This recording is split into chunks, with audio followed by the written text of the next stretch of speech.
Então nós estamos ainda tratando sobre princípios bíblicos do aconselhamento, né?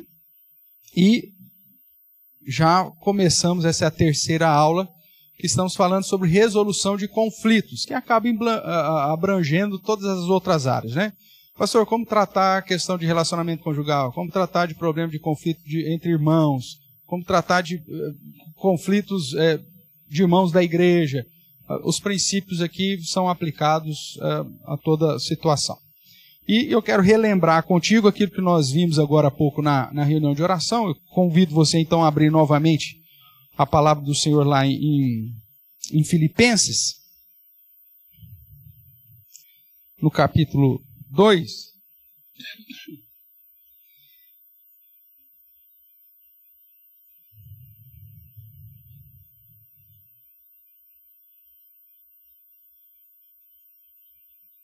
Só que agora lendo aí o verso 14 em diante.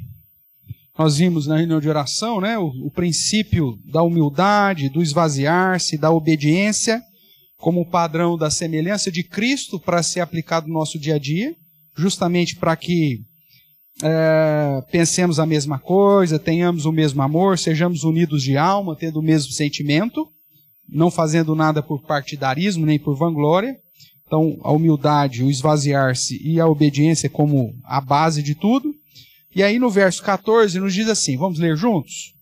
Verso 14 e 15, Filipenses 2. Todos, fazei tudo sem murmuração nem contendas, para que vos torneis irrepreensíveis e sinceros, filhos de Deus, inculpáveis, no meio de uma geração pervertida e corrupta, na qual resplandeceis como luzeiros no mundo. Ótimo. Então veja, para nós brilharmos, para sermos de fato como luzeiros no mundo, além desse padrão, tendo o mesmo sentimento que houve em Cristo, que nos é dito no verso 5, né? Apontando para algumas práticas, que é o esvaziar a si mesmo, não buscar o seu próprio interesse, né? Negar a si mesmo, mortificar da carne, que é o padrão cristão, a humildade como padrão de Cristo, mesmo sendo o próprio Deus, né?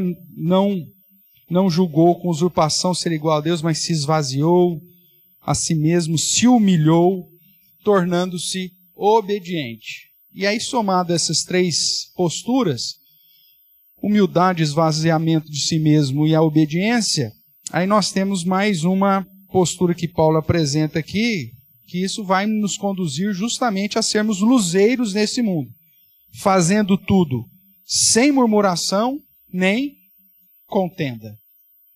Então, esse é o padrão básico, simples, e que nós temos dificuldades, muitas vezes, e na maioria das vezes, de aplicarmos no nosso dia a dia. Então, que Deus possa, de fato, nos conduzir aí a entender que tais posturas, irmãos, são essenciais para evitar a contenda, para evitar o conflito, para evitar as dificuldades, e são essenciais para resolver também. Né? Quando nos falta humildade, quando nos falta esvaziamento de nós mesmos, quando nos falta obediência à palavra de Deus, fazendo tudo sem murmuração e contenda, o conflito vai ser inevitável. Né? Pelo menos na avaliação que de vez em quando nós fazemos, todas as vezes que nós temos conflito, entramos em conflito, se você perceber da sua parte, ou está faltando esses princípios, ou da parte do outro. Né? Mas se nós julgarmos o outro como superior a nós mesmos, a tendência é, através da humildade, do abrir mão dos nossos próprios direitos, às vezes, né? dar o braço a torcer e obedecer ao padrão de Deus, vão ser virtudes ou posturas essenciais para a resolução do conflito. É isso que nós temos estudado, então, e já vimos né, nas duas aulas que tivemos, que por conta do pecado, todos nós estamos sujeitos a vivermos situações de conflitos, mas que existe um padrão, né?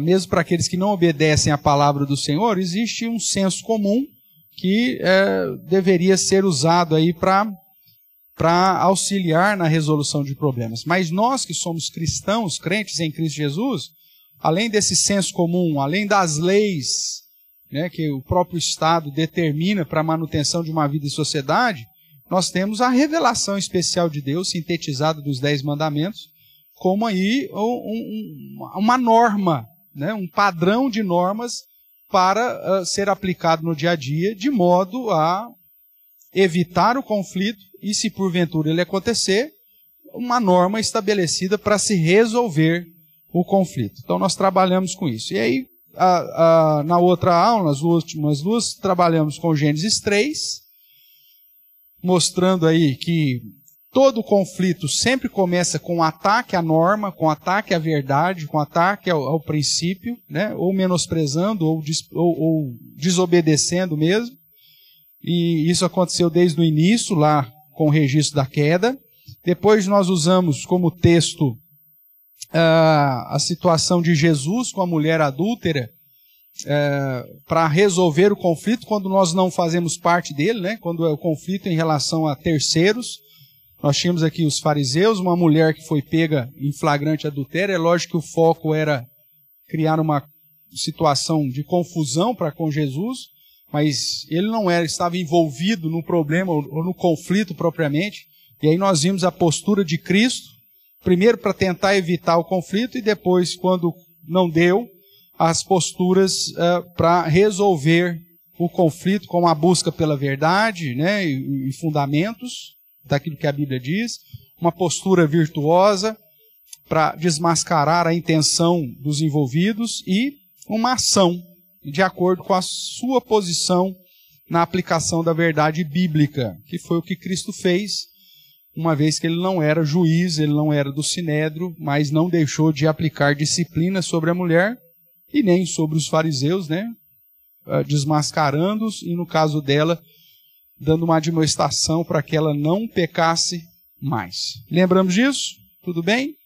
Aí, na semana passada, nós começamos a olhar lá para Mateus capítulo 5, e até introduzidos aí, né, pelo livro do presbítero Lupriolo, Resolução de Conflitos, uma compreensão bíblica, suas implicações para a dinâmica nos relacionamentos, da editora Nutra, onde ele aponta 3 virtudes aqui, né, como pré-requisitos básicos para a resolução. Nós ampliamos um pouquinho mais isso e começamos a estudar, então, lá em Mateus, capítulo 5, das bem-aventuranças, que apontam para características dos cidadãos dos céus, ou seja, para aqueles que já foram alcançados pela graça do Senhor, que devem ser virtudes para serem aplicadas na resolução de problemas e no evitar dos problemas, né? Geralmente, quando você trata disso em gabinete pastoral ou no aconselhamento pastoral, e as pessoas apresentam conflito, você desnuda, então, qual que é o problema, consegue ali identificar o que está acontecendo, qual o princípio da norma que está sendo ferida, e aí você, então, resolve aplicar isso ou demonstrar isso de modo claro para os envolvidos, mas se não tiver esses pré-requisitos, o problema não vai ser resolvido. Muito provavelmente você já viveu isso em alguma situação, onde você identifica o problema, você mostra o que está sendo errado, apresenta a solução, alguém vai ter que pedir perdão, alguém vai ter que restituir, alguém vai ter que mudar uma postura, mas aí faltam os pré-requisitos, falta lá a humildade, falta o esvaziar de si mesmo, o cara fala, não, eu não vou fazer, eu não vou pedir perdão, né? E aí, da mesma forma que quando um não quer, dois não briga, quando um não quer, dois não reconcilia também. Então, falta essa postura. Então, nós começamos a tratar, mas lembrando que se a pessoa não aplicar tais pré-requisitos, também a situação não vai se resolver. Então, vamos relembrar aqui os primeiros. Abriu a sua Bíblia lá em Mateus, capítulo 5, verso de 1 a 12. Vamos aí encontrar as 9 bem-aventuranças, como nós já dissemos, não são características espessas, mas faz parte de um todo, né? É um alvo que você tem que buscar como cristão. Eu tenho uma característica, então tá bom. Não. É o todo. Aqui é o pacote, tá bom? Então vamos relembrar aí, vamos fazer a leitura.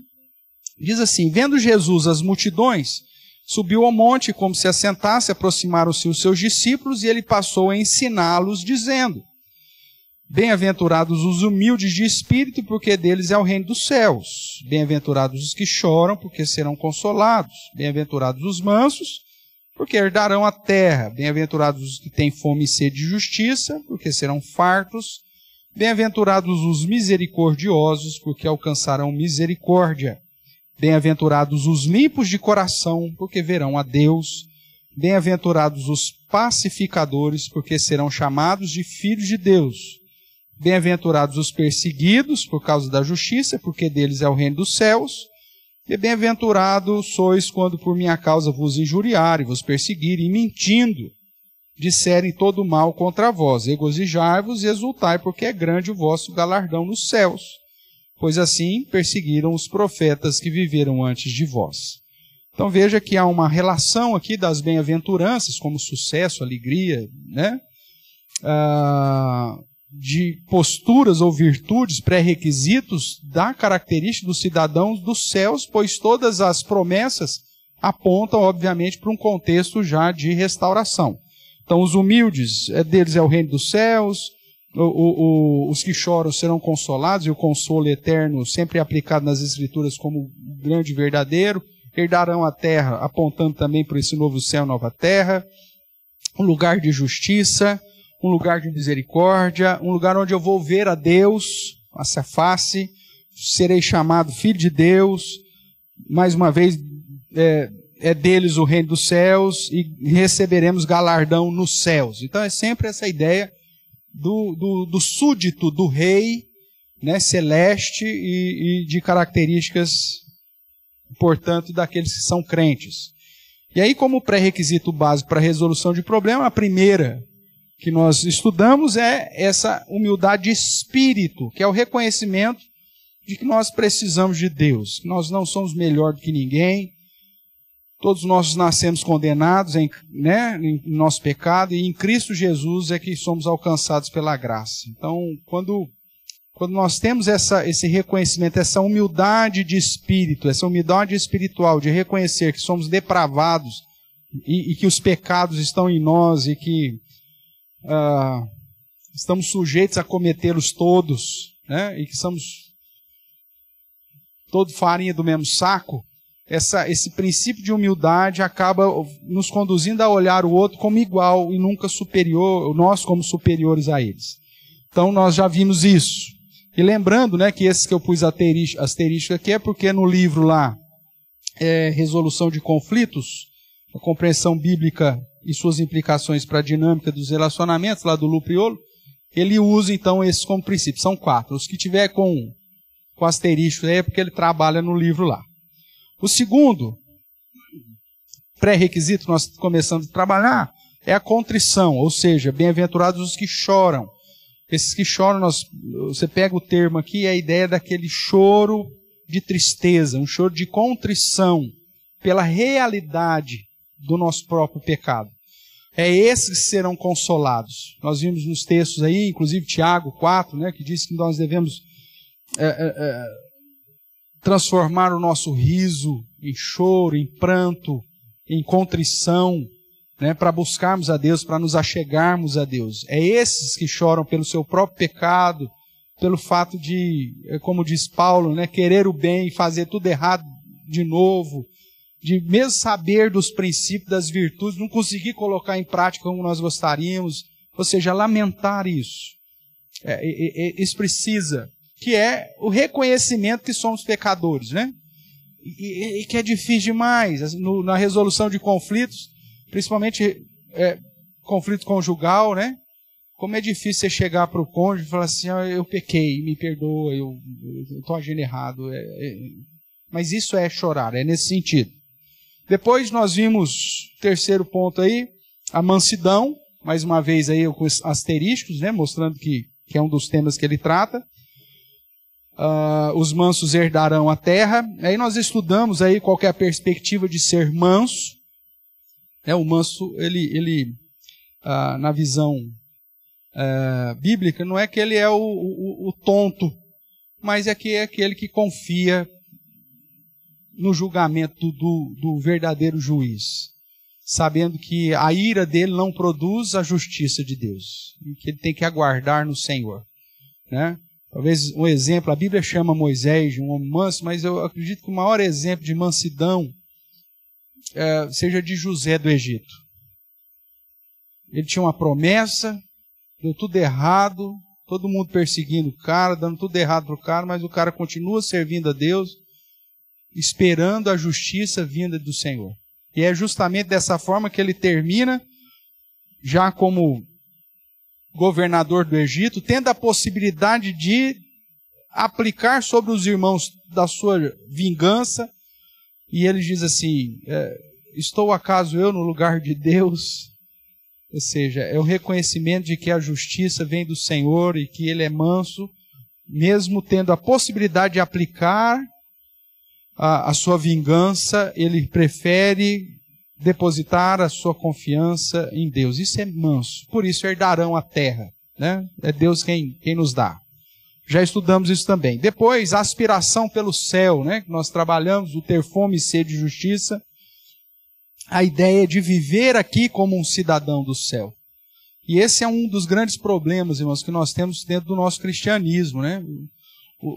Aqueles que se dizem cristãos, eles não vivem aqui como se fossem cidadãos dos céus, né? E é muito comum você ver o cristão de segunda a sábado vivendo uma vida totalmente torta, totalmente dentro de um padrão antibíblico, anticristão,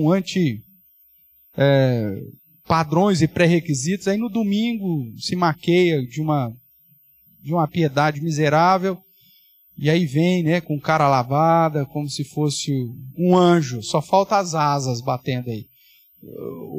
Nós temos, para resolver questões, desejar ardentemente a justiça, ter fome e sede da justiça no padrão de Deus. E para isso tem que começar com a gente, né? Hoje mesmo comentando uma situação vivida aí com a Clarice, eu falei, o grande problema do Brasil é o brasileiro, porque a cultura nossa faz com que ele sempre procure o benefício para si, em detrimento do todo. Enquanto as grandes nações que crescem com potência no mundo fazem o contrário. Cada um sofre pensando no coletivo.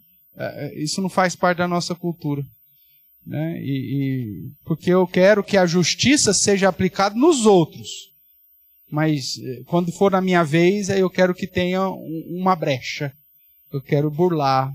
Eu quero fazer alguma coisa diferente. Quando eu estou envolvido, eu procuro a brecha. Quando eu sou o que está sofrendo a ação, eu quero a aplicação da lei, né, da justiça.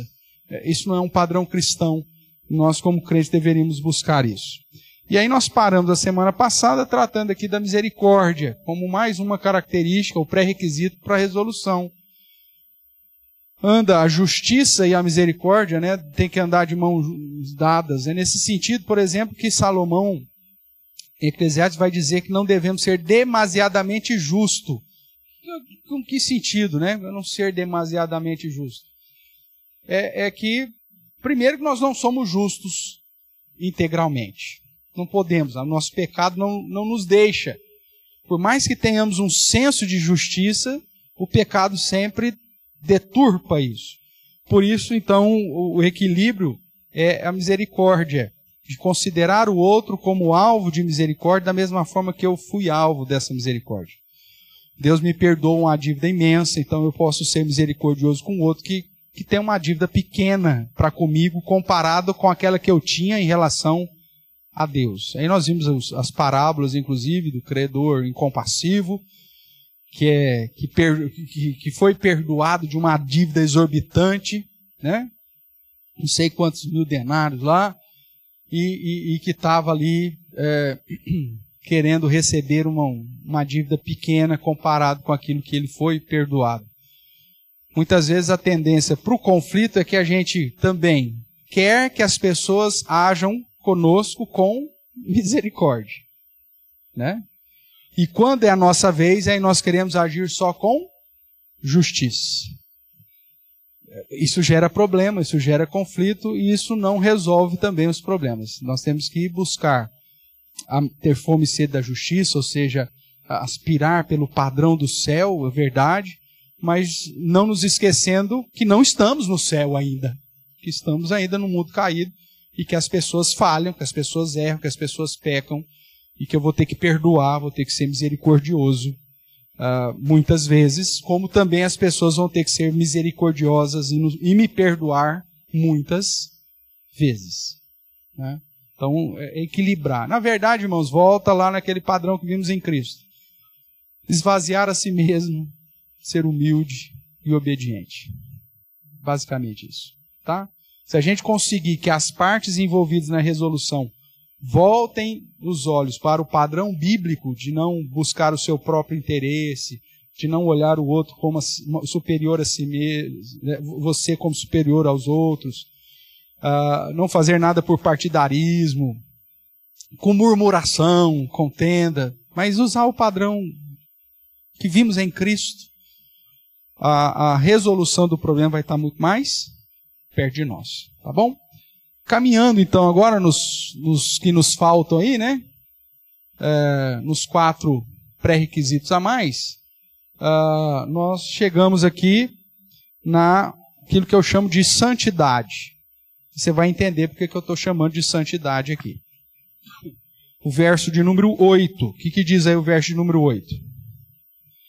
Bem-aventurados os limpos de coração, porque verão a Deus. Você vai ver que há uma relação importante aqui dessa questão do limpo de coração e da questão do ver a Deus. Vamos ver 2 textos que eu separei aqui, né, para fundamentar esse pré-requisito. O primeiro se encontra em João, capítulo 15, o verso 3, quando Jesus faz aquela comparação dele ser a videira, nós usamos, e o pai o agricultor, e ele vai dizer assim no verso 3, vamos ler juntos, de 3 a 5? Diz assim, vós já estáis limpos pela palavra que vos tenho falado. Permanecei em mim, e eu permanecerei em vós. Como não pode o ramo produzir fruto de si mesmo, se não permanecer na videira, assim nem vós o podeis dar, se não permanecerdes em mim. Eu sou a videira, vós os ramos. Quem permanece em mim e eu nele, esse dá muito fruto, porque sem mim nada podeis fazer. A ideia de estar limpo, ou ser limpo de coração, irmãos, é ser cidadão do céu, é estar em Cristo. Não existe ninguém que possa ser limpo de coração se não estiver em Cristo. Isso porque tudo que nós fazemos porque estamos ligados a Ele, ou quando fazemos de um coração limpo. Então, ser limpo de coração é ser purificado pela palavra, ou seja, é ser santo. E a ideia do verso de Hebreus 12, 14, talvez desnuda um pouquinho mais aqui o que significa ser limpo de coração, porque tem a mesma conclusão. O fato lá da bem-aventurança diz que se você for limpo do coração, o que vai acontecer contigo? Verá a Deus. E vamos ver aqui o que diz Hebreus 12, 14. Hebreus 12, 14. E ele está falando de um contexto de conflito, né? E ele diz assim, segui a paz com todos. E o que mais? E a santificação, sem a qual ninguém verá o Senhor. Então, ser limpo do coração me garante ver a Deus. Então, ser limpo do coração significa que eu tenho santidade e paz. Né? Então, essa santidade, a santificação, esse processo que a gente sabe que é o próprio Deus agindo em nós, é o processo para limpar o nosso coração. E o processo de limpar o nosso coração, como nós vimos lá em João 15, é pela... Em dúvida? João 15, vós estáis limpos pela palavra. Então, o modo de eu ser limpo é aprendendo com a palavra. Ela que vai me confrontar, ela que vai me limpar, me mudar, mostrar que eu estou errado, que eu preciso mudar constantemente. E aí, eu nesse processo de santificação, tendo santidade, né, a santificação, eu vou poder ver a Deus. Então, seguir a paz com todos e a santificação, sem a qual ninguém pode ver, ou se ninguém verá o Senhor. Então, quando nós voltamos para a bem-aventurança, que diz bem-aventurados limpos de coração, eu traduzo aqui, sintetizo nessa palavra santidade, como um pré-requisito básico para a resolução de conflitos. Se há pecado, meu amigo, não vai resolver problema. Se não há o reconhecimento, né, que você é pecador, a contrição pelo pecado, a confiança na justiça de Deus, na aspiração pelo padrão de Deus, em agir como Deus agiu contigo, de um modo santo, você não vai conseguir resolver problema. A santidade é um pré-requisito para a resolução de problema. Porque sem santidade, qual que é a tendência? É a gente ser vingativo, é a gente ser malvado. Quantas e quantas pessoas, alguém faz algo contra a gente então criou um problema, tá com um conflito aqui. Aí quando você não tem santidade, você fala assim, agora mas ele vai ver, na esquina eu pego esse cara. Eu vou acabar com ele. Sem santidade, sem estar limpo de coração, você maquina aquilo que é mal.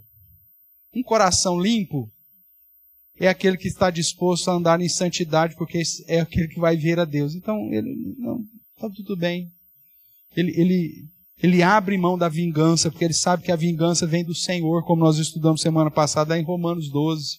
A ele pertence a vingança. Então ele não tem que se preocupar em maquinar o mal, em preparar ciladas para o outro, em retribuir na mesma moeda. Não, ele não faz isso. Porque ele está limpo de coração. Ele está vivendo esse processo de santidade, de santificação. Então ele consegue resolver o conflito, porque isso é um pré-requisito para se resolver conflito. Tudo bem até aqui? Então, quando se trata de limpo de coração, irmãos, a aplicação prática é ter uma vida santa. E uma vida santa é uma vida separada para Deus, para a glória de Deus, uma vida que procura satisfazer a Deus e não dar vazão aí para as pulsões, para os desejos malvados e malignos do nosso coração, né? Em querer ver o mal dos outros e fazer o mal para os outros. Não, o limpo de coração, ele sabe que é Deus, é quem cuida e ele paga o mal com o bem, né? Que é o padrão que a gente viu lá em Romanos, capítulo 12, e que eu vou chamar a sua atenção, acho que no próximo ponto agora. Então, além da humildade, contrição, mansidão, aspiração pelo céu, no padrão do céu, misericórdia, a santidade é mais um pré-requisito para resolução de conflito, ou como virtude para a nossa vida, para não entrarmos nele. A outra, voltando lá para Mateus 5, para as bem-aventuranças, a sétima bem-aventurança aí, que está no verso 9, vai dizer, bem-aventurado os pacificadores, porque serão chamados filhos de Deus. Então a paciência, está vendo que está com asterisco aqui? É mais um dos pontos lá que o Lupriolo trata. E eu acrescento aqui uma palavrinha. Porque paciência redentiva, né? Eu considero que Deus nos chamou, nós vamos ver isso lá no texto de 2 Coríntios, para sermos ministros da reconciliação, fazendo de tudo para gerar salvação nas pessoas. Então, essa paciência não é uma paciência simplesmente de tolerar, de tolerância, de longanimidade, não.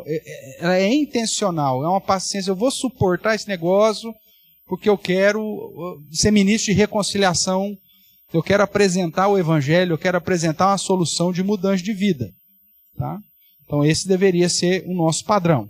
Então, abra sua Bíblia lá, 2 Coríntios, capítulo 5.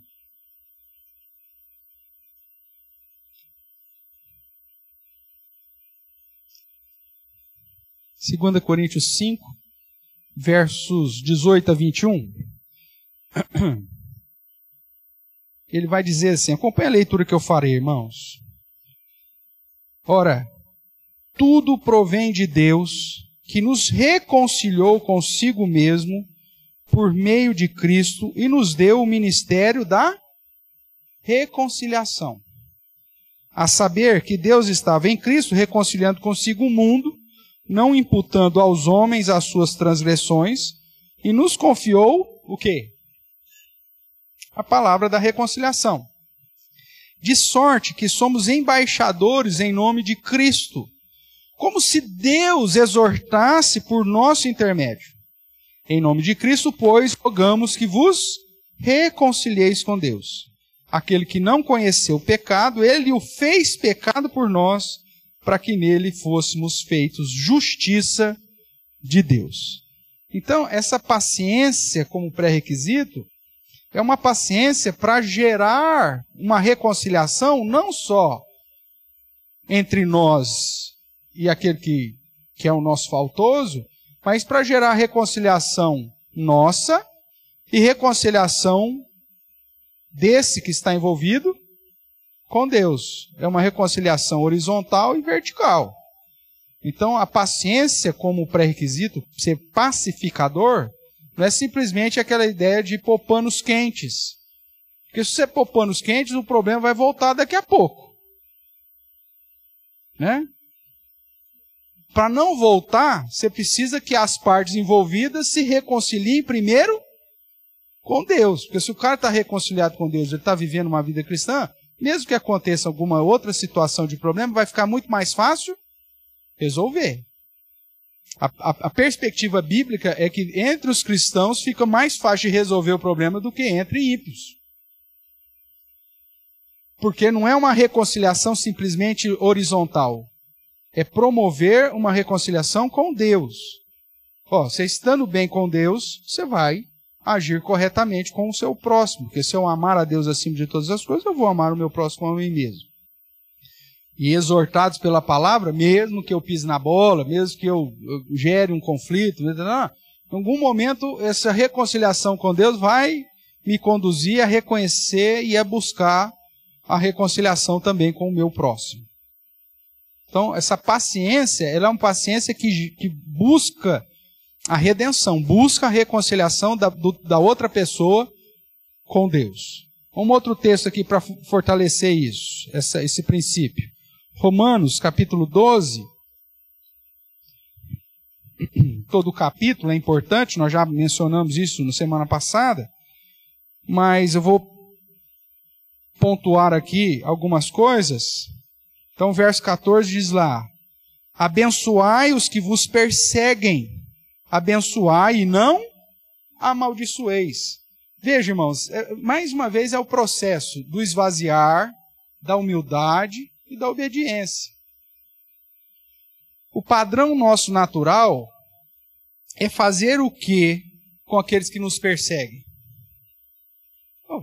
Devolver na mesma moeda. É fazer o que com aqueles que nos amaldiçoam? É difamar e amaldiçoá-lo na mesma moeda. Agora, quando eu me esvazio, a semelhança de Cristo, me humilho e obedeço como pacificador, ao invés de eu correr atrás daquele que me persegue, confrontar e bater de frente com ele, de difamá-lo e amaldiçoá-lo porque estou sendo amaldiçoado, eu vou ter uma postura de pacificador. E por que eu quero fazer essa postura de pacificador? Para eu ser subjugado por um cara que é ímpio e que está me perseguindo e me amaldiçoando? Não. Essa paciência ela tem que ter um caráter redentivo. Para que o cara mude de vida. Porque senão o cara vai ficar me perseguindo pro resto da vida. Mas não no confronto, mas no exercício da missão ou do ministério da reconciliação. Em Cristo nós exortamos como se fosse o próprio Deus exortando o ímpio, dizendo: arrependei-vos e reconciliei com Deus. Muda sua vida. Então esse é o padrão. Ainda aqui em Romanos 12, você vai encontrar mais uma vez Paulo apresentando aqui o princípio da humildade, no verso 16, né? Tende o mesmo sentimento uns para com os outros, em lugar de serdes orgulhosos, condescendei com o que é humilde. não sejais sábios aos próprios olhos. Verso 17, não torneis a ninguém mal por mal, esforçai-vos por fazer o bem perante todos os homens. Isso, aí o verso 18 que eu quero chamar a sua atenção, se possível, quanto depender de vós, tende paz com todos os homens. Não vos vingueis a vós mesmos, amados, mas dais lugar à ira, porque está escrito, a mim pertence a vingança, eu é que retribuirei, diz o Senhor. Então, a ideia aqui não é de oportunidade, né? Muitas vezes, o verso 18, ele foca a questão de oportunidade, mas ele não está falando de quantidade, ele está falando dessa postura intencional, de intencionalidade. Ele não está falando aí, assim, ó, se possível, quando. Ele não está falando da possibilidade. Quando depender de vós. O que ele está dizendo aí? Quanto? Faz diferença? Sim ou não? Se eu falo quando, aí você pode falar assim, ó, eu quis, mas ele não quis, então não tive oportunidade. Porque quando refere-se a uma circunstância, a uma situação. Né? Quando eu tiver dinheiro, eu te pago. É uma situação de uma circunstância. Mas aqui ele não está falando de quando. Ele está usando quanto. Isso muda completamente a perspectiva do versículo. A ideia é o seguinte, tudo que você tiver, faça para buscar a paz. Seja pacificador. Não é quando for conveniente, quando for possível, quando você julgar que é assim que você tem que fazer. Não, é quanto. É sempre. É a ideia de que use tudo que você tem, tudo que você é para buscar a paz. Por isso ser pacificador é uma característica do cidadão do céu. Não é aquela ideia, eu já fiz de tudo, faça mais. Porque não era só o quando. O que ele usa aqui é quanto. Quanto ao que depende de você, faça de tudo. Muda ou não a perspectiva da interpretação, irmãos? Sim? Então, que recai nessa ideia da paciência. Porque eu sei que reconciliar tem gente que perde a paciência. Mas eu já fui, já pedi perdão, já fiz, já mudei. Cara, não muda nada, não quero saber mais nada. Não vou fazer mais nada. Né? Abre mão da reconciliação, da busca da paz, da pacificação. Mas no padrão bíblico não é para fazer isso. Irmão, é negar-se a si mesmo. Isso é difícil demais, não estou falando que é fácil. Isso aqui é uma luta do velho Hérvito com o novo Hérvito constantemente. Não tem um dia que a gente não entra em conflito com quem quer que seja. Eu não estou falando que isso aqui é fácil. Mas estou falando que é o padrão. Isso aqui eu preciso estar relembrando, porque eu preciso estar sendo confrontado com isso. Porque senão eu me acomodo na prática do pecado. E eu me torno ímpio de novo. Eu me torno sujo de novo. E eu nego a obra que Cristo fez por mim. Então eu preciso estar lembrando disso constantemente. Né? No que depende de mim, eu tenho que ser aquele que vai produzir a paz. Então, se possível, quanto depender de vós, tende paz com todos os homens. Não se vingue. Faça tudo que é possível naquilo que cabe a você a realizar. Busque ser esse ministro da reconciliação, esse pacificador. Vamos lá, capítulo 14 de Romanos, verso 1. Dentro dessa paciência redentiva, ele vai dizer assim: acolhei ao que é débil na fé, não porém para quê? para discutir opiniões. É redentivo. Você está acolhendo o débil, não para ficar batendo no cara, mostrando, provar para ele por A mais B que ele está numa linha errada, que ele fala que pode comer legume, o outro fala que não, um fala que pode comer carne, o outro não. Essas discussões não levam. Mas é acolher, não para discussão, mas é acolher para instrução. Para gerar paz, para gerar essa reconciliação, visando redenção, visando transformação. Então, a ideia de que devemos, no que depender de nós, né, fazer tudo que é possível para que o máximo de pessoas sejam alcançadas pela salvação. Paulo vai dizer isso, né? Que quando ele abre mão do que é, das coisas, se fazendo de forte com os fortes, fraco com os fracos, a fim de que alguém seja salvo. É a ideia, muitas vezes, de perder a briga para ganhar a alma, né? Não sei se eu estou sendo claro aqui, mas às vezes a gente tem confusão com as pessoas. Não é justo, então eu vou lá, vou brigar, não sei o quê. Mas você fecha a porta para compartilhar do evangelho, metando certo. Aí você ganhou a briga, mas você perdeu aqui uma oportunidade de apresentar um plano de reconciliação dele para com Deus, de apresentar o evangelho. O paciente ou o pacificador, ele perde em prol da oportunidade de apresentar a luz.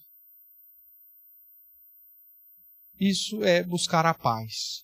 Não só a paz entre os homens, mas que esses homens tenham paz com Deus. Então é um pré-requisito.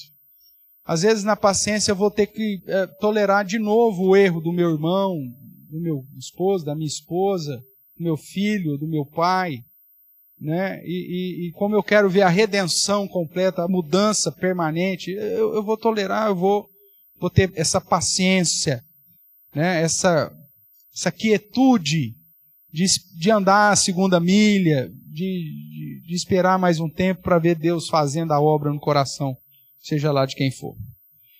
Filipenses capítulo 2, nós lemos, né, que é o padrão de Cristo, tende em vós a mesma postura que houve em Cristo, essa ideia do se esvaziar, de se humilhar, de obedecer a Deus.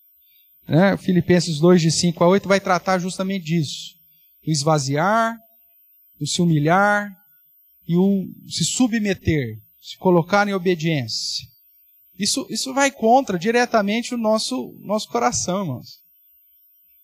Como nós falamos na reunião de oração, eu não quero me esvaziar, eu quero me encher. Eu quero me envaidecer, eu quero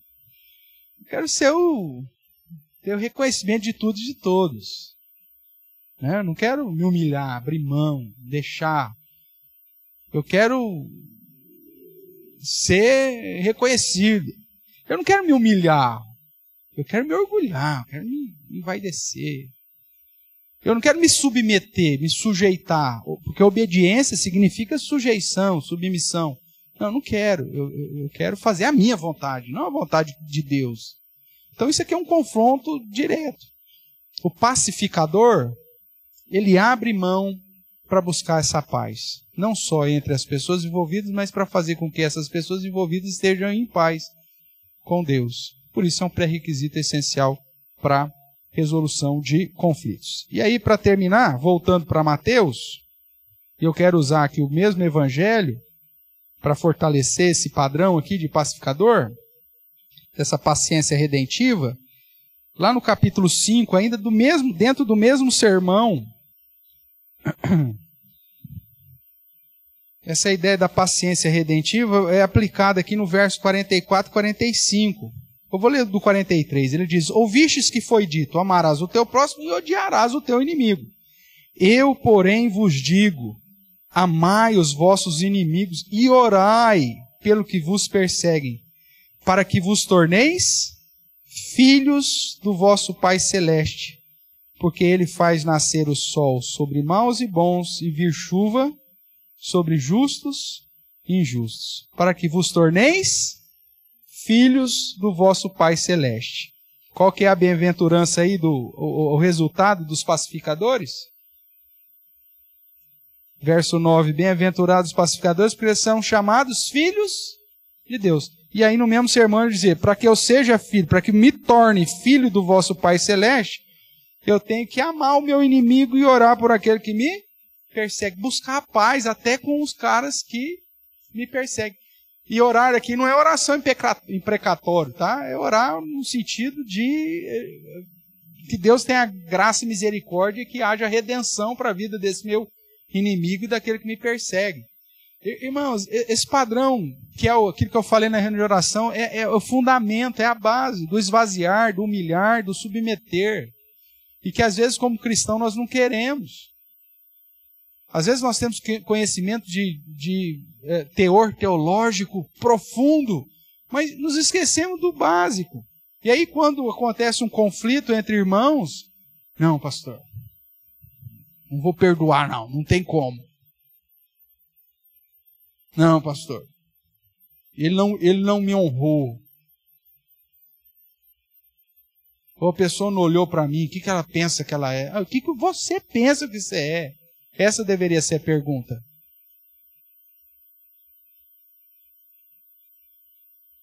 Porque ele passou por mim e não me cumprimentou. O que ele pensa que ele é?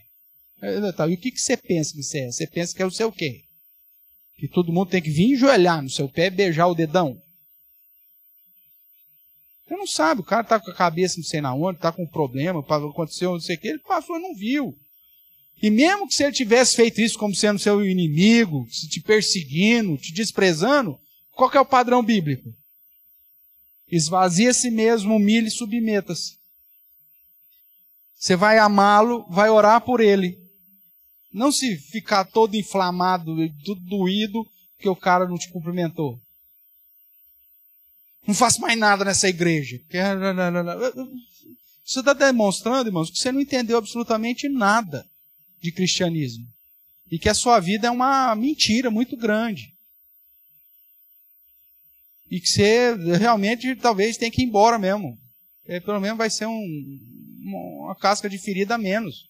Porque se você não quer viver como padrão cristão de submeter, de obedecer, de se esvaziar, de ser um pacificador para ser chamado filho de Deus, olha aí. A Bíblia diz que tem 2 jeitos só na vida para a gente ser chamado. Ou é filho de Deus ou é filho de quem? Então, aí você vai ver para onde. Se você não quer ser chamado de filho de Deus, amando o seu inimigo, orando por ele, então você vai ser chamado de filho de outra pessoa. Você quer ser chamado do filho do outro? Eu também não. Então vai ter que se submeter. Às vezes tem pessoa que pergunta, né? Não, fizeram tanta coisa, não sei o que, tal, o senhor ainda vai lá naquela reunião do presbitério, ainda todo mundo puxou o seu tapete, não sei o que, está lá, não sei o que, como o senhor aguenta? Se eu não puder me esvaziar, humanamente falando, às vezes o sentimento era, eu nunca mais queria vê-los, nunca mais vou cumprimentá-los, nunca mais vou comer junto deles. Mas esse é o meu padrão, pecador, miserável. Agora o padrão da nova criatura feita em Cristo Jesus é o quê? Humildade, me esvaziar. Tem que chamar o cara ainda de reverendo? Digno de reverência? Tem. Chama o cara de reverendo. Por dentro o velho Hérito dá cambalhota. É processo. Mas e o novo Hérito? Criado segundo a imagem de Cristo Jesus. Se esvazia, se humilha, se submete. Difícil, irmãos? Claro que é. Claro que é. Não estou falando, pastor, não. Tem hora que eu falho e demais. Aí tem que me lembrar, puxa vida, Senhor. Tem que orar por ele.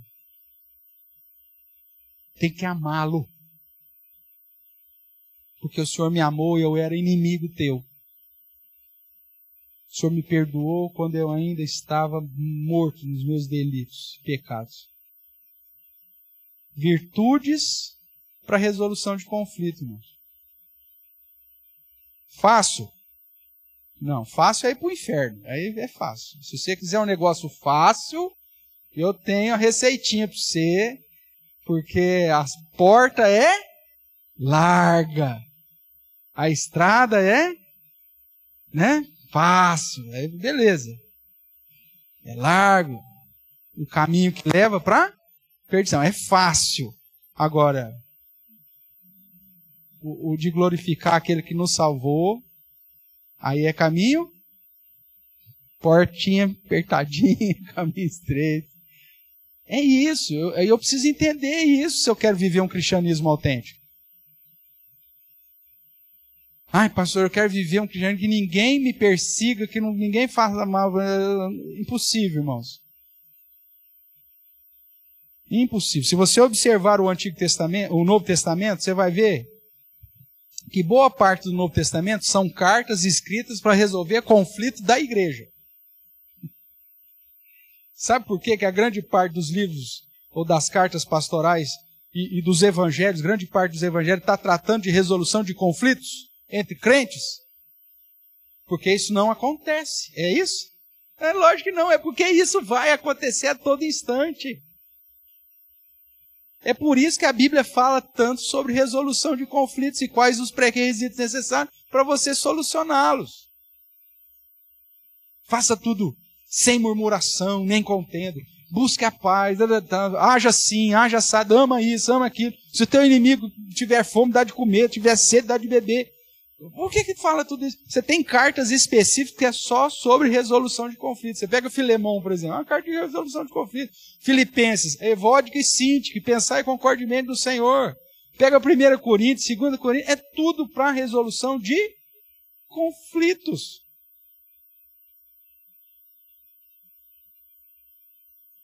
Então vai acontecer, não tem como não acontecer. Agora, para resolver, no que tange a você, a sua parte, é esvaziar-se, humilhar e se submeter, através de pré-requisitos como esse que nós estamos estudando. Ame o seu inimigo e ore por aquele que te persegue. Esvazie-se, faça morrer o seu desejo, mortifique a sua própria carne. Ofereça a outra face. Ande, segundo a milha. Só que é difícil, irmãos, eu sei. Eu estou falando por experiência própria. Eu não estou aqui me colocando como superior. Irmão, vocês têm que fazer. Eu estou no mesmo barco. Todos estamos. Mesmo sendo crentes, alcançados pela graça do Senhor, lavados no Senhor. Agora, o que não pode acontecer é o seguinte: é assim mesmo, então não vou fazer nada. Não, a Bíblia diz que eu tenho que fazer alguma coisa. Ia começar a me esvaziar, me humilhar, me submeter.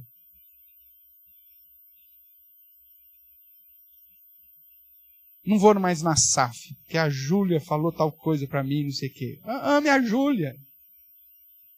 A Júlia não é fácil. O pastor, não sei o que. Ame o pastor não é fácil. O presbítero Roberto, lá na PH, eu sei, difícil, coitada da Eliane, eu sei o que ela passa. Mas ela também, ame, cuide. Acolha. Lembre-se daquilo que Cristo fez por nós. Pré-requisitos. Ok? Vamos caminhar mais um pouquinho? 8º. Eu chamo aqui de resiliência. Vamos lá. Mateus capítulo 5, verso de número 10. Bem-aventurados os perseguidos por causa da justiça, porque deles é o reino dos céus. Só no cristianismo. Hoje a presidente da federação da SAF, Damares, uma irmã querida, né, amiga desde a mocidade, ela não gosta que eu falo isso, porque eu aparento ser muito mais velho que ela, mas ela me mandou: pastor, o senhor tem como, na próxima reunião, tal, preparar aí um breve devocional sobre motivação? Claro, não tem problema. Aí já refletindo, né, sobre o pedido dela, eu falei: Eu não sei o que ela está esperando nesse negócio de motivação, porque a motivação cristã, irmãos, está na contramão da coaching. A motivação cristã é o seguinte: você está sendo perseguido? Sucesso. O pessoal está te perseguindo, te injuriando, mentindo contra você? Bem-aventurado, exulta. É motivação contrária. Eu lembro de uma agência missionária, não sei se foi a Frontier, que é Fronteiras, que ela fez uma campanha publicitária para levantar novos obreiros, né, para convocar novos cristãos a serem missionários. E a campanha de motivação publicitária deles é justamente essa: quer ser perseguido? Quer padecer por Cristo? Que pessoa em sã consciência que vai querer um negócio desse? Nenhuma. Mas para o cristão isso é motivação. O mundo vai te odiar, mas tem de bom ânimo. Olha que coisa maravilhosa. Quer ser o maior? Sirva. Quer ser o grandão no reino? Seja o que mais demonstra serviço. Olha que padrão diferente de motivação. Quer ter reconhecimento? Quer receber galardão no céu? Então, sirva-se. Esvazie-se, mortifique a sua carne. Porque quem perder a sua vida por minha causa, ganha lá. Então, o que ele diz? Como virtude, pré-requisito para a resolução de conflito, como virtude cristã, é resiliência. Eu vou ser perseguido, mas eu estou feliz. Vão falar mal de mim, mas eu estou feliz. Vão mentir, mas eu estou feliz. Porque o meu objetivo é glorificar o meu Deus. Meu objetivo não é ter fama. Meu objetivo é, mesmo sendo difamado, manchando a minha fama, mas fazendo a vontade daquele que me chamou. Porque quando eu sou perseguido, é que eu demonstro a minha fidelidade ao Senhor. E aí o final lá do verso 2, que faz um paralelo com o verso 10, com o verso 11, ele diz: porque assim perseguiram os profetas que viveram antes de vós. E hoje nós podemos acrescentar um negócio aqui. Né? Não que que Cristo tenha esquecido de algo, mas um momento histórico nos permite acrescentar. Porque assim perseguiram os profetas que viveram antes de vós e os apóstolos que viveram antes de nós. Porque aqui o contexto histórico, Jesus ainda está na transição do Antigo para o Novo. Então por isso que ele fala de todos os profetas do Antigo Testamento. Mas agora com esse momento cronológico que temos, não só os profetas foram perseguidos, os apóstolos também. Tanto é que todos morreram perseguidos. E morriam perseguidos com alegria, irmãos. Louvando ao Senhor. Por conta da certeza da salvação. Isso é motivação cristã. Quanto mais sofrimento, mais regozijo. Olha que coisa louca. Isso vai contra a minha natureza pecaminosa. Eu não quero sofrer. Eu quero ser aplaudido, não escorraçado. Eu quero ser recebido. Eu quero que me dê a chave da cidade, humanamente falando. Só que quando você vai apresentar o evangelho, os caras saem com facãozada para cima de você. Perseguindo.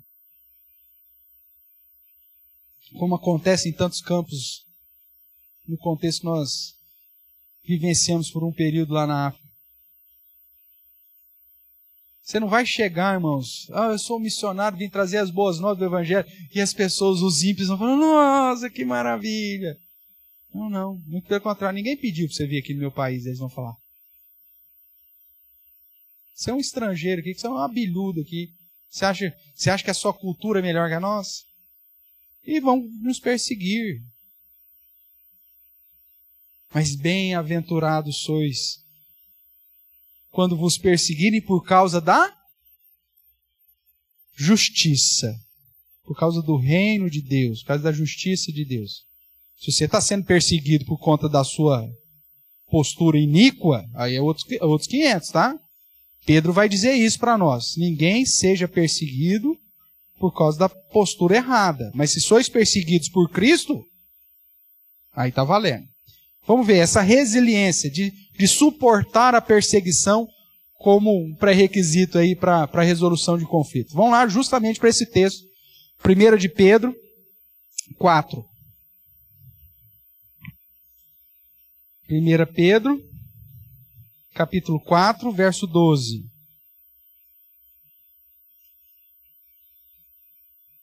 Ele diz assim: Amados, não estranheis o fogo ardente que surge no meio de vós, destinando a provar-vos, como se alguma coisa extraordinária vos estivesse acontecendo.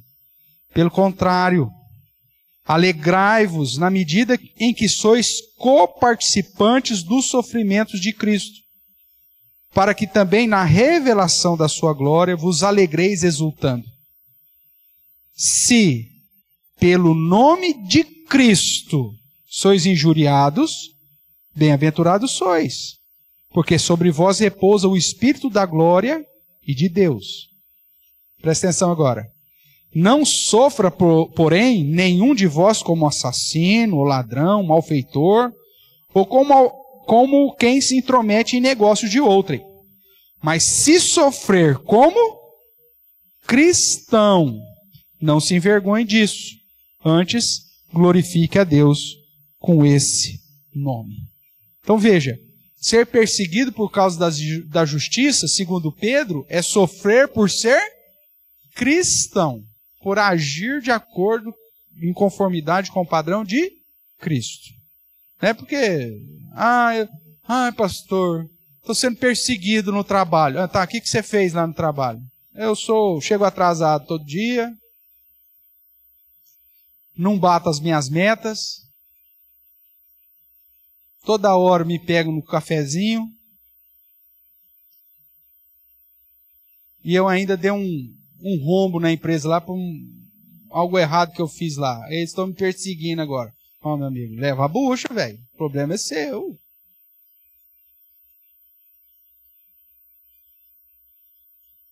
Aí o outro fala assim: pastor, fui mandado embora. JC. Aí você fala: por Jesus Cristo? Ele não, justa causa. Se é justa causa, meu amigo. É igual agora, me permita, né? De vez em quando eu dou uma citada na questão política. Estão reclamando porque deportaram os ilegais. E tinha crente no meio. Tinha que ter.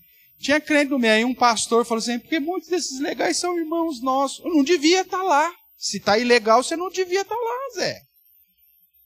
Coitados, vieram humilhados, com algemados no voo. Você está sofrendo como cristão? Beleza. Não está sofrendo como cristão? Você está envergonhando o nome de Cristo? Olha aí. Não reclama da sorte, cara. Não reclama. E você pode ver, o que tem de crente ilegal é algo absurdo. Aí fica aí uns pastorecos aí de internet, uns caras aí, boca mole. Coitadinho dos irmãos, veio humilhado, tal, gente boa. Gente que ama o Senhor. Se ama o Senhor é obediente. Porque aquele que ama a minha palavra guarda os meus mandamentos. Não estaria entrando ilegal em país nenhum. Muito pelo contrário, estaria dando um bom testemunho. Estaria sendo luzeiros no mundo, estaria sendo brilhando. Então, ser perseguido por causa da justiça. Isso é resistência. Não, pode bater. Por causa de Cristo? Então vai, me bata, não tem problema. Agora tem cristão que não aceita ser perseguido por causa de Cristo, mas argumenta em favor das práticas erradas que tem, se fazendo de coitadinho. Estou sendo perseguido. Não, veja o motivo. Está sendo perseguido por causa da justiça? Tô. Exultai, alegrai-vos, porque você vai ter uma recompensa. Agora, você está sendo perseguido porque você é burro? Você é tranqueira? Você está fazendo coisa errada? Então não reclama, velho. Igual aconteceu lá no Senegal. Foi preso lá, missionário. Mas por que o cara foi preso? Porque ele mentiu. Porque ele estava fazendo evasão de divisa. Não estava pagando os impostos. Fazendo tráfico de seres humanos. Aí você vai fazer o que com um cara desse? Coitadinho. Sofrendo por causa de Cristo. Não, está sofrendo porque está fazendo de forma errada. Não está sendo perseguido por causa da justiça. Está sendo perseguido porque é malfeitor. Então, se você está sofrendo como malfeitor, meu amigo, aí o problema é seu. Agora, se está sofrendo por ser cristão, exultai. Trazendo aqui, voltando aqui para o nosso contexto de resolução de conflito, às vezes você está sendo perseguido, o que você vai fazer? Você vai aceitar a perseguição. Não tem problema, resiliência. É injusta, pastor. Não tem problema, mataram o nosso Senhor injustamente. Ué, você se esqueceu disso? Mataram o nosso Senhor injustamente. Ué, qual é o problema agora, se você ser injustiçado também? Glorifique-o, essa é a ideia. Timóteo, 2 Timóteo.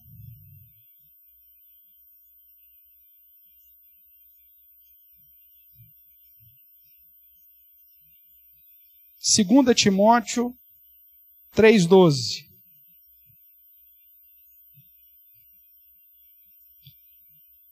Ora, todos quantos querem viver de que forma? Piedosamente em Cristo Jesus, serão o quê? Então pronto, você sabe que é isso. Ou Filipenses, né? Não sei se eu pus o texto aqui, mas não pus. Né? Foi nos dada a graça de padecer, e não apenas de crer. Vamos lá. Vamos pegar na ordem inversa aí. Apocalipse 2,10.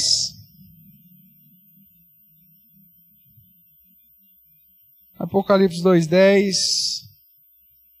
Um verso conhecido. Não temas as coisas de tem de sofrer.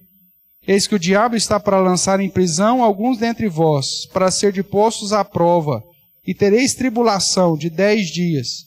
Ser fiel até a morte, e dar-te-ei a coroa da vida. Resiliência. Se você assumir um compromisso com Cristo, de agir como um verdadeiro cristão, o que vai acontecer? Perseguição, faz parte. Já foi dito. É a motivação. Vamos lá. Agora, não por conta dos seus erros, das suas falhas. É por causa de Cristo. Ou como diz o texto lá, por causa da justiça.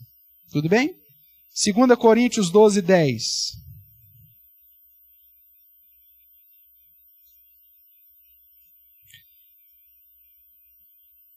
Então, no conflito, não se preocupe que você está sendo perseguido porque você está agindo corretamente. Tá bom, aceite aí.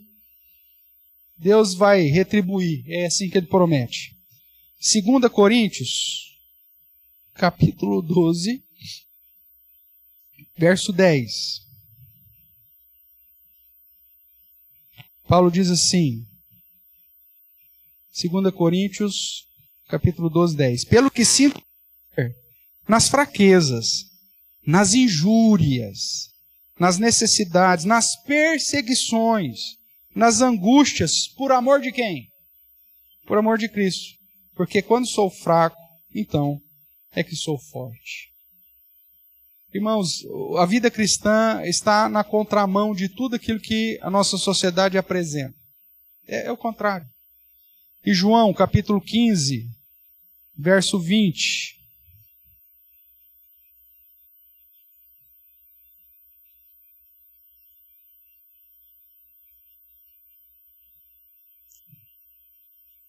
João 15, 20 diz, lembrai-vos da palavra que eu vos disse, não é o servo maior do que o seu senhor. Se me perseguiram a mim, também perseguirão a vós outros. Se guardaram a minha palavra, também guardarão a vós. Então a perseguição, se perseguir o Cristo, por que nós não vamos perseguir? Então às vezes a gente está nessa resolução de problemas, fruto de uma perseguição, irmãos. Oh, tudo bem. A promessa sobre mim é galardão nos céus. Tá bom, vou levar o prejuízo aí, velho. Resiliência.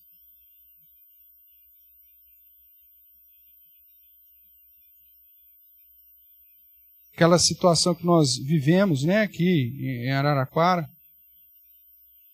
Pessoal, aquela tumulto. Nós pegamos, simplesmente saímos no meio do povo. Deixa eu falar. Você acha que no meio de uma confusão daquela você vai conseguir provar para A mais B quem está certo e quem não está certo? Aí você leva a bordoada e vai embora para casa. Tá bom. Mesmo tendo direito. Mesmo estando com a justiça do seu lado. Tudo bem. Você suporta. Vai fazer o quê? Tem hora que você tem que ser só resiliente. Leva a pancada e no outro dia você levanta. Confiando que o Senhor é o seu juiz. Sair, resolve o problema? Tá, então tá bom. Vamos sair, vamos resolver o problema. Mas não é justo, eu sei que não é. Não estamos falando de justiça. Eu estou sendo perseguido justamente por causa da justiça. Quero fazer o certo, o cara não quer que eu faça o certo. Então tá bom. Para não gerar mais conflito, não gerar mais confusão, você leva a bordoada e segue a vida. Deixa Deus fazer o que Ele quer fazer. É uma forma de se resolver o conflito. Vamos caminhar para o último ponto. Voltando aqui para Mateus, capítulo 5, verso 12. Veja que tem mais um ponto com asterístico aqui, ó, que é também tratado no livro lá que a gente tá divulgando aqui do Lupriolo, tá? Que é o Resolução de Conflitos lá. Então, ele chama de tolerância. E eu ponho aqui, então, verso 12. Melhor, verso 11. 11 e 12. Bem-aventurados sois quando por minha causa vos injuriarem, vos perseguirem e mentindo disserem todo o mal contra vós. Regozijai-vos, exultai, porque é grande o vosso galardão nos céus, pois assim também perseguiram os profetas que viveram antes de vós. Então veja, injúria, mentira, perseguição. O que nós vamos fazer? Não, vamos para as cabeças, vamos correr atrás do nosso direito, vamos ficar bravo. O texto lá vai dizer que a ira do homem não produz a justiça de Deus. Romanos vai nos dizer para não buscarmos a nossa própria vingança, mas Ele é aquele que é o nosso vingador. Você vai tolerar. Ele não manda eu amar os meus inimigos, os que me perseguem. Por isso é uma tolerância amorosa. Aí você fala, meu Deus, pastor, é isso? É isso, irmãos. Não estou falando que é fácil, mas é isso. São pré-requisitos. Porque se você for querer buscar a sua própria vingança, você não vai resolver o problema. Você vai criar mais confusão, vai criar mais problema. Veja aqui dentro do contexto de Mateus ainda, né? Você tem em Mateus 18, verso 21 e 22. Depois dela explicar lá dos passos para a resolução do conflito, quando o irmão pecar contra ti, vai, conversa com ele. Nós já estudamos isso também, acho que no primeiro dia que tratamos aqui do assunto. Agora no verso 21, nós temos a sequência aí de Pedro perguntando para Jesus: até quantas vezes meu irmão pecará contra mim, que eu lhe perdoe? Quantas? Até 7 vezes? Respondeu-lhe Jesus: não te digo que até 7 vezes, mas até 70 vezes 7. Nós sabemos aqui que é um paralelo ao padrão lá de Gênesis, né? Onde você vê a postura de Lameque sendo um cara terrível. E aí Cristo usa isso como paralelo para dizer, ó, quantas vezes for necessário. O perdão é ilimitado, da mesma forma que o perdão de Deus é ilimitado para conosco. Tolerância. Ah, não, não tolero mais. Já pecou isso, fez isso comigo 3 vezes, pastor. Tá, se você quiser ser literal, você tem que esperar 490. Na hora que ele fizer 491, aí você tenta reclamar de novo. Porque 70 vezes 7, não é isso? A conta, se eu não errei na conta, 490, é isso? Então é isso. Eu até brinco, né? Compra uma caderneta para cada um, com quem você convive, com 490 páginas. Aí você põe a caderneta do fulano. Aí você vai, toda vez você vai marcando. Se você achar que é literal. Mas a ideia bíblica é quantas vezes for. Isso é tolerância amorosa. Eu vou perdoar da mesma forma que eu fui perdoado. E para finalizar então, irmãos, Romanos 15, versos de 1 a 3.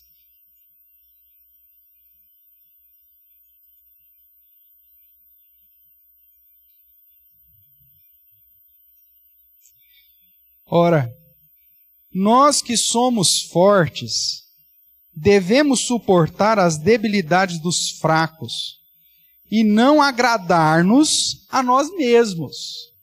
Ao esvaziar, né? Portanto, cada um de nós agrade ao próximo no que é bom para edificação. Ou seja, para gerar paz, né? Porque também Cristo não se agradou a si mesmo.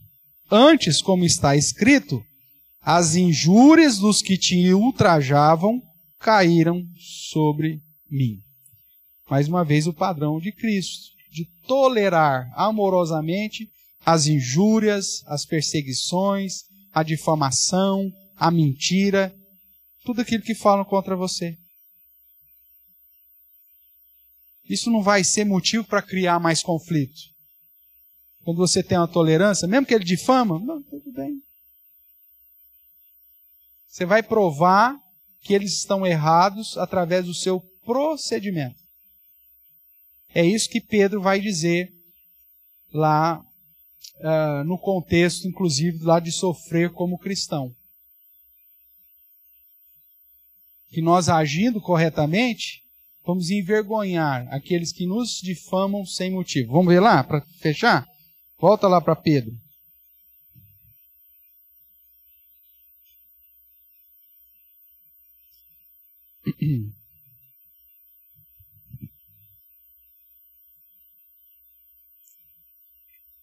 Nós lemos aí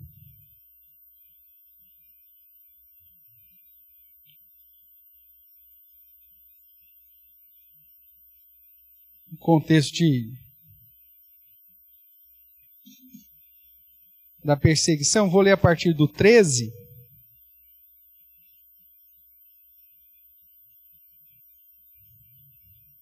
Ele vai dizer: ora, quem é que vos há de maltratar se for zelosos do que é bom? Eu estou em 1 Pedro 3,13. Mas ainda que venhais a sofrer por causa da justiça, bem-aventurados sois.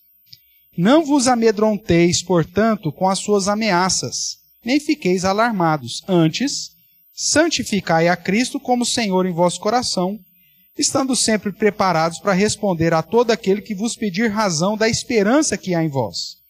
Fazendo, todavia, com mansidão e temor, com boa consciência, de modo que naquilo em que falam contra vós outros, fiquem envergonhados os que difamam o vosso bom procedimento em Cristo. Porque se for da vontade de Deus, é melhor que sofrais por praticardes o que é bom, do que praticando o mal. Então veja, eles estão difamando, mas o meu proceder correto em Cristo vai envergonhar aqueles que me difamam.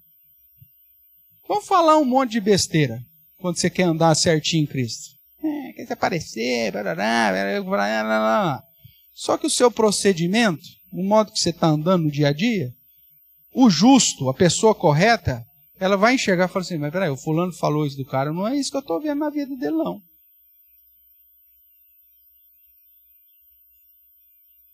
O outro lá falou isso, falou aquilo outro, fez uma listona lá.